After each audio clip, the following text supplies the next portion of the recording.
Lionsgate as a new spy thriller coming out to premium on VOD on April 16th. It is now playing in theaters. It's directed by Dominic and starring Benedict Cumberbatch. A spy thriller I knew nothing about, but kinda blew me away. Here's my review of The Courier.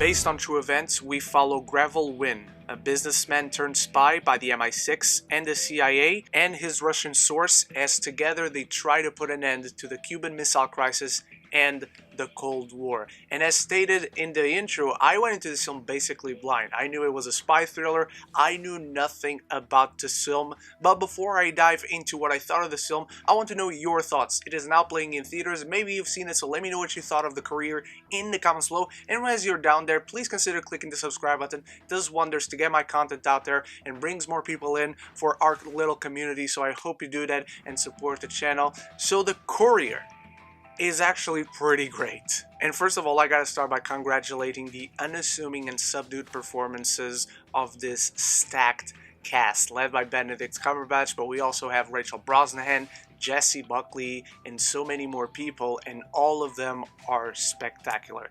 They clearly understood the assignment. And Benedict Cumberbatch delivers one of those performances that could very well have been nominated for an Oscar. He's truly incredible in this. There's a particular scene that I will not get much into near the end of the film, and how he conveys his pain and how much he's been suffering with the weight that is put on his shoulders is magnificent to witness. It is one of those performances that leaves you shaking just witnessing it. And the whole film around them works as well. The film is very subtle. The film goes very slow about what it wants to do, and I really appreciate that. It's not bombastic, it's not hyperactive. It really understands how tense these situations are, and the biggest moments of the film deliver that intensity and suspense really well. The direction, cinematography, the score, they all enhance the scenes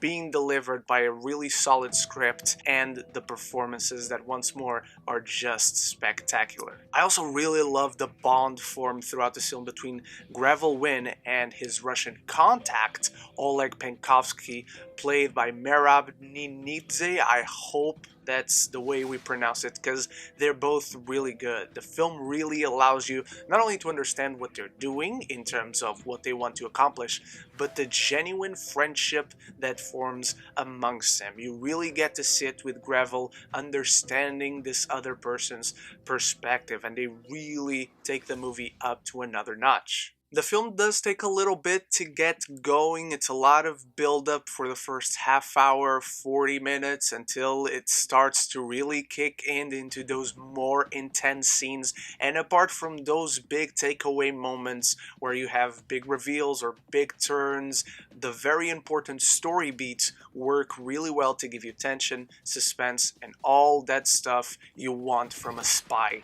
thriller. It really understands what it is. It just feels like it's not as tense as it wants to be or as it believes to be around those moments. The build-up moments just feel like they take a little bit too long. They're a little bit too slow, even though this is a rather subtle, unassuming thriller that really lets you sink into the events and allows you to spend time with these characters. I really love that the film tries to feed into that. Sometimes there are these long shots where they just don't cut, but you feel like there's something coming, but you're more invested into what's coming than actually being in there through those moments of build-up. I just don't think those were as good and as proficient as the filmmakers thought they were. And those are my only issues. They don't take this film down a lot of pegs, because this film is consistently strong. The performances are great, the characters are well defined, the tension, when it's there, it's rather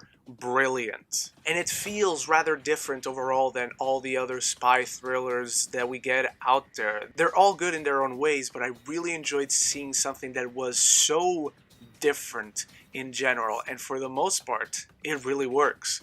I'm giving The Courier a B+.